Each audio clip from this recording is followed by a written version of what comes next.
और वो भी हमारे मध्य प्रदेश और भोपाल की शान थे, और आज उनसे भी बड़ी शान राहत इंदौरी हमारे बीच में है और हम उनका स्वागत करते हैं।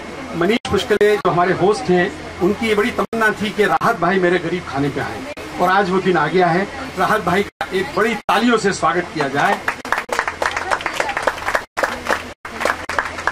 राहत भाई, आपने इंदौरी का नहीं, फाउंडेशन करीब 25-20 वर्षों से ऐसी महफिल, और शुरुआत हमने कैफी से की। ककील शिफाई भी आए, अहमद फराज भी आए, बशीर बद्र भी आए, और आज इतने बड़े शायर हमारे बीच में हैं।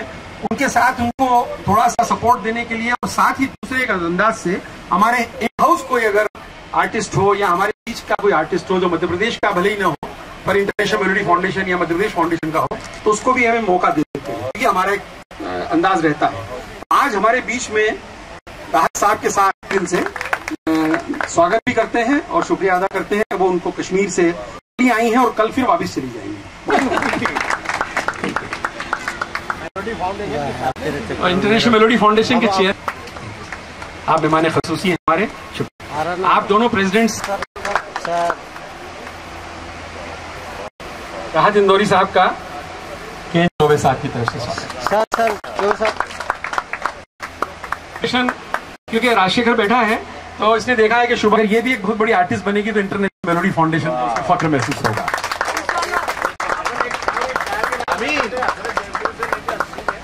आशीर्वाद। और ये आपके छोटे भाई और हमारे प्रेसिडेंट विवेक तनखा। विवेक भाई, बहुत बहुत लंबी उम्र हो, बहुत नाम हो दुनिया में आपका।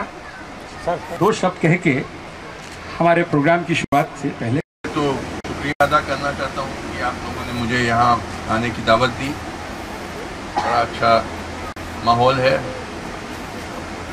और मैं तो चाहूँगा कि उर्दू के ऐसे महफिलें, नशिस्तें अक्सर होती रहें, क्योंकि बहुत ज़रूरी है कि अब हम लोग सब उर्दू का झंडा फिर से ऊंचा।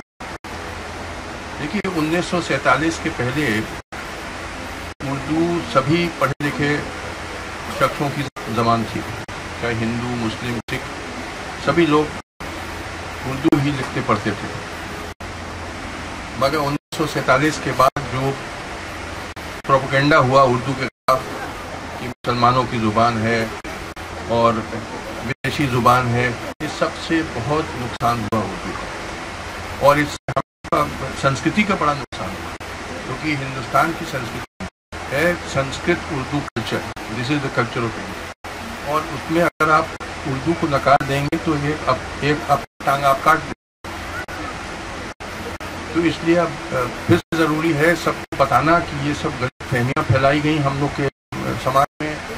हम लोग को गलत बहकाया गया कि उर्दू विदेशी ज़ुबान है और मुसलमानों की ज़ुबान है। ये हम सब की ज़ुबान। कई फंक्शन में गया, उसमें ज़्यादातर मुसलमान लोग। मैंने कहा, क्या आप लोग समझते हैं कि उर्दू मुसलमानों की जागीर है?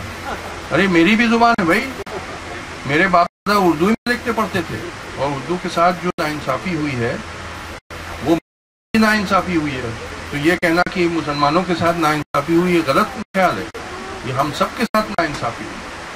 तो अब वक्त आ गया है कि फिर से हम लोग उर्दू का झंडा ऊँचा करें। तो आप लोग सबको, जो ऑर्गेनाइजर हैं, सबको बहुत बहुत मुबारक कि आपने इतनी अच्छी महफिल यहाँ जमा करी है और उर्दू का झंडा ऊंचा करने में फिर बहुत योगदान दिया। शुक्रिया।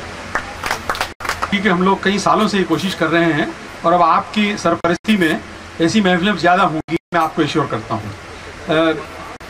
मेरे बड़े भाई तो नहीं हैं, छोटे हैं, पर प्रेसिडेंट हैं हमारे मध्य प्रदेश फाउंडेशन के। मैं एक शेर कह के उनसे गुजारिश करूंगा कि दो शब्द कह के देन वी विल स्टार्ट में।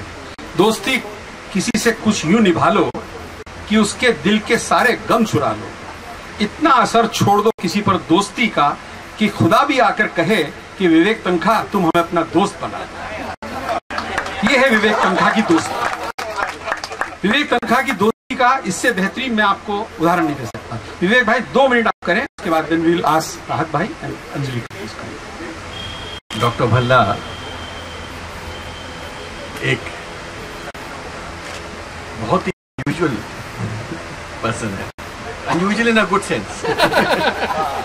मतलब जिस दिन से मैं दिल्ली आया हूँ, मैंने उनकी इनिशिएटिव्स देखे हैं और उनका जो प्यार, उनकी मोहब्बत, उनका एक माध्यम बनाया है ऐसे महफिलों का, क्योंकि जिस तरह से वो बोलते हैं, जिस तरह से उनकी नॉलेज है, और सबसे बड़ी चीज़ जिस तरह से वो अपनी नॉलेज को और अपनी बातों को लोग तक पहुंचाने में सक्षम है, बहुत बड़ी बात है। आज उनके जैसा वक्ता इस देश में बहुत कम है जो निडर निर्भीक होके देश में बोलते हैं।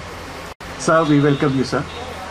तो दोस्तों, आपका सबका स्वागत है। अब मैं दावत दे रहा हूँ आज के हमारे मशहूर शायर राहत इंदौरी साहब और उनके साथ देने के लिए अंजलि कौल अदा।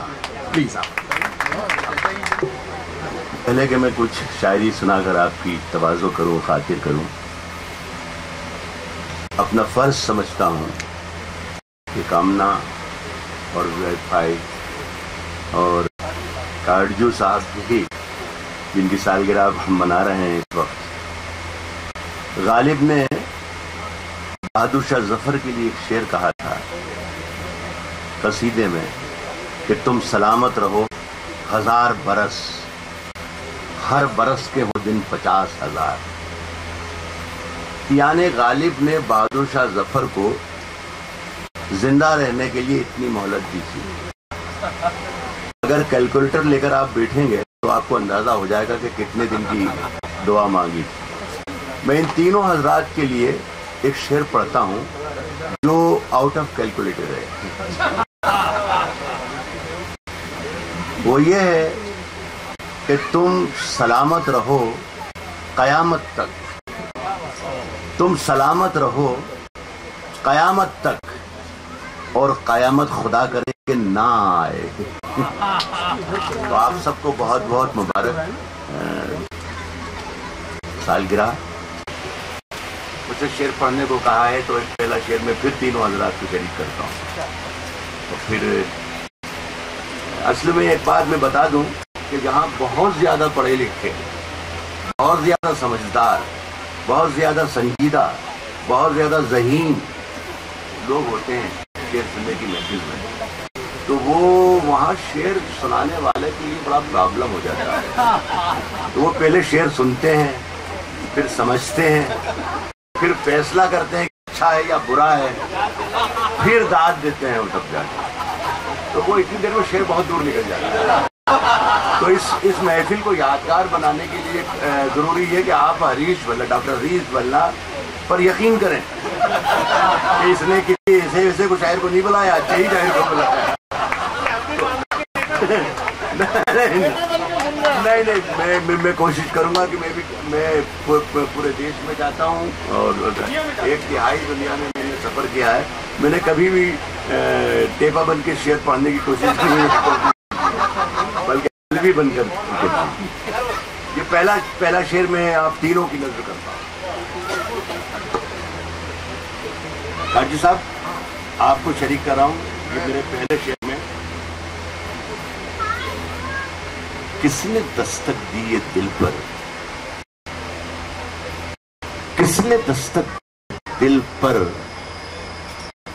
कौन है? किसने दस्तक दी ये दिल पर, कौन है? किसने दस्तक दी ये दिल पर, कौन है? आप तो अंदर हैं, बाहर कौन है?